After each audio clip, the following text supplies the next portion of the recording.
Hi, thanks for joining me today. It's Froggy Friday. I'm using this adorable shaker mold. Unfortunately, it's no longer available. I do have a comparable item in the description for you. I'm using the crystal clear epoxy from Let's Resin, to which I added green alcohol ink. That happens to be the color Mojito from Tim Holtz Ranger line, but you could use any green.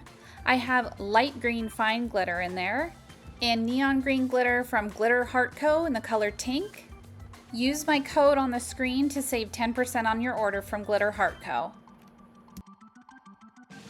Froggy Friday is a weekly amphibian collaboration hosted by Girl in the Garage, The Dragon's Cave, Nerd Goblin Art, Tim the Bass Resonator, and Gert Creates.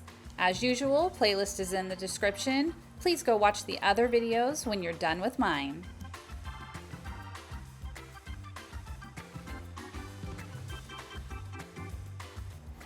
This is actually leftover resin from a prior pour, so it's a little thick.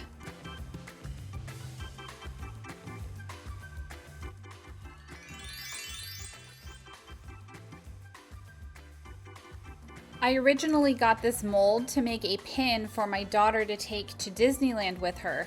We went a couple years ago for her 16th birthday, and there she is with her favorite princess, Princess Tiana, so of course her pin had to be a frog princess.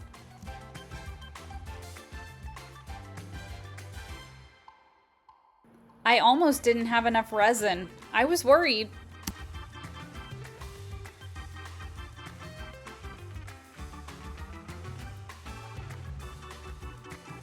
I use my dotting tool to go around the edges to make sure I'm dislodging any bubbles that might be hiding there in the crevices.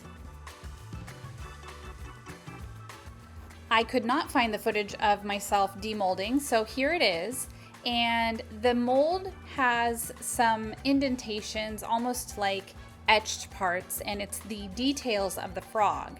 So I'm going over the eyes, which is part of those etched indentations, with some white acrylic paint. I just wipe off the extra and I let that dry. Do you ever have days where you just cannot speak? Like, I cannot find words today. I'm so sorry. It's really frustrating.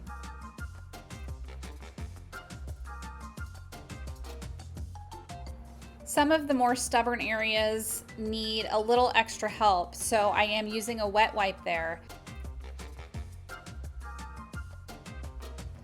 I decided to fill the eyes in with some white glitter, which I added to some UV resin. I just mixed it there on the palette because I only needed a very small amount.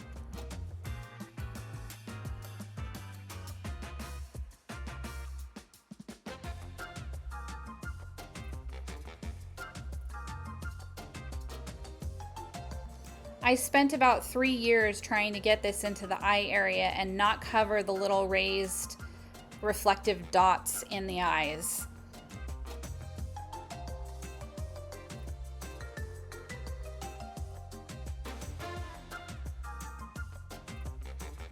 Another cute detail area are these little rosy cheeks. I decided to use a magenta colored Arteza paint pen with a very small tip and color that in. I do end up adding some rhinestones on top of those as well.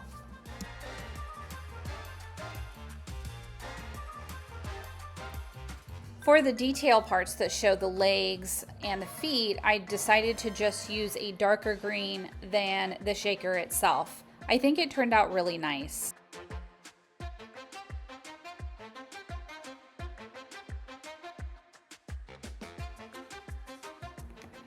She also has little eyelashes, so I colored those in and gave her a little bit of eyeliner as well.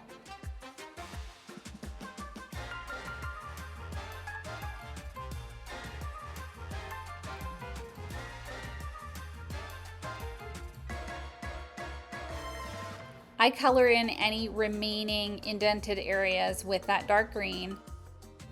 And I wanted to highlight the little reflective dots in the eyes, so I decided to add black AB rhinestones for the pupils, and then the other one I left white, but I did a white AB rhinestone for that.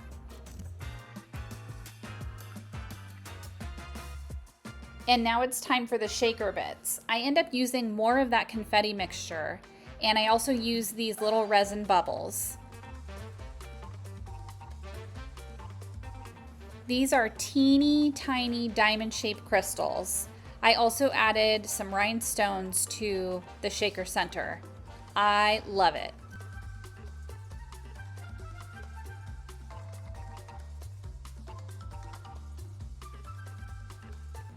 Now it's time to cover this. I have some acetate sheets I got from Amazon, and I'm just cutting out a circle to fit over that. I tried to cut it out a little bit more precisely earlier, but I actually made it too small, so I just cut a circle. Because I'm covering the entirety of this with resin after I place this down, I'm not worried if the little acetate sheet is larger than the opening itself.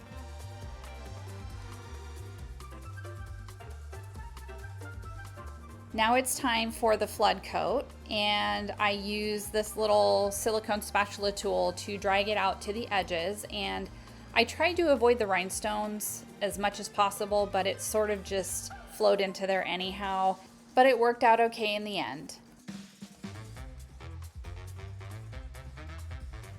Here I am, popping bubbles.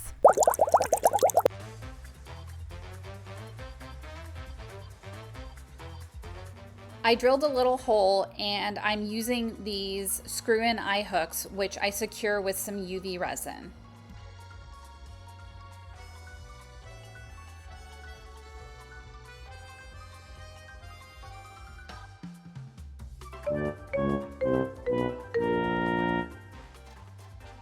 Oops! I do use a peel-off base coat when I do my nails to make these a little bit easier to remove, but I didn't mean for them to be that easy to remove. I guess I better fix that. I have a bunch of these little flowers that I made, and it was just something I did with leftover resin. So I decided to hang this on the little zipper pull as well, and I added the same eye hook using the same method. And I wanted to have some beads on there, so I took a regular head pin for making jewelry, cut off the head, and I used that handy dandy little loop making tool to put loops on both ends. I'm laughing because I literally just said handy dandy.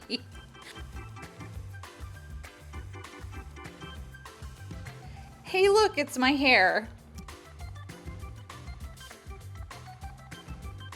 I finally had it dyed purple again.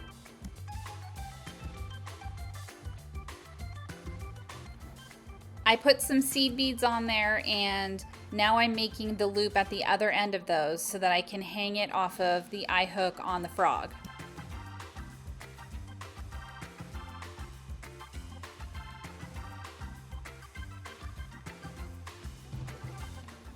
The only thing left to do is to add on the zipper pull, which I did right there, and I think this is good to go.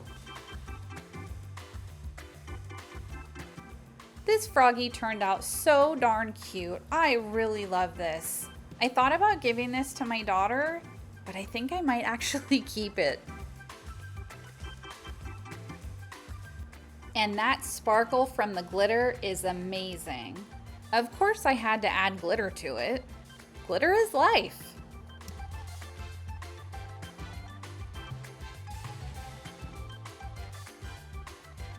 I'm glad I chose to add that flower in the beads. I think it's just a little extra fun when looking at the back. I designed it to hang behind the frog so that it had some interest on the back as well.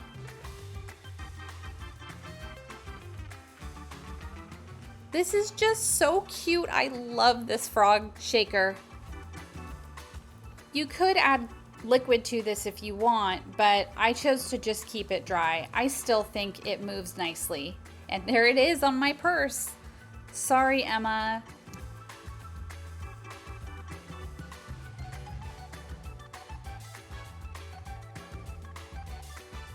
Thanks for hopping by.